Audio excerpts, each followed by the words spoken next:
উত্তরের এক বরফে ঢাকা শান্ত গ্রামে জন্ম নিল এক সাদা বাচ্চা বাল্লুক। তার নাম তুষার। তুষার মার সাথে গুহায় থাকে। সে কৌতূহলী, সব কিছু জানার ইচ্ছে তার প্রবল। একদিন মা খাবার আনতে বেরিয়ে গেল। বলল, বাইরে যেও না, ঠান্ডা আর বিপদ দুটোই অনেক। কিন্তু তুষারের মনে তো কৌতূহল।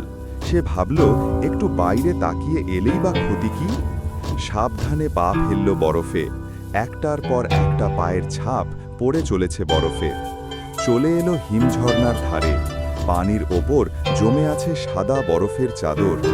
হঠাৎ শুনল কোথা থেকে কান্নার মতো শব্দ আসছে। একটা ছোট খরগোশ বরফে আটকে গেছে। পা একটা ফাঁদে আটকে গেছে ওর। তুষার ভয় পেলেও থামল না। বরফ খুঁড়ে সাহায্য করতে লাগলো। অবশেষে খরগোশ মুক্ত হলো। খুশিতে চোখে পানি এসে গেল ওর। তুমি খুব সাহসী বন্ধু, বলল খরগোশ, তুমি আমাকে বাঁচালে। তুষার এবার বাড়ির পথ ধরল। তার মন ভরে গেছে সাহস আর ভালোবাসায়। গুহায় ফিরে দেখে মা এসেছে।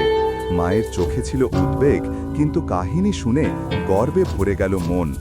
মা বলল, সাহস মানে ভয়কে জয় করা, কিন্তু বুঝে কাজ করাও জরুরি। তুষার হেসে মাথা ঝাঁকালো। আজ সে এক নতুন কিছু শিখল।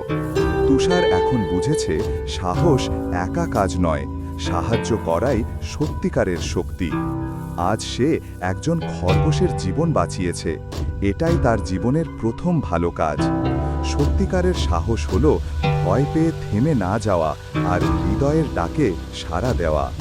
তুষার এবার ঘুমোতে গেল। চোখে তার স্বপ্ন, ভবিষ্যতে আরো অনেক ভালো কাজের। বাইরে রাত নেমেছে। আকাশে জ্বলছে তারা, শান্ত নিঃশব্দ বরফের রাজ্য। এই ছোট গল্প যদি ভালো লেগে থাকে তাহলে অবশ্যই সাবস্ক্রাইব করতে ভুলবেন না। ধন্যবাদ। আবার দেখা হবে নতুন এক অনুপ্রেরণাদায়ক গল্পে। আল্লাহ হাফেজ।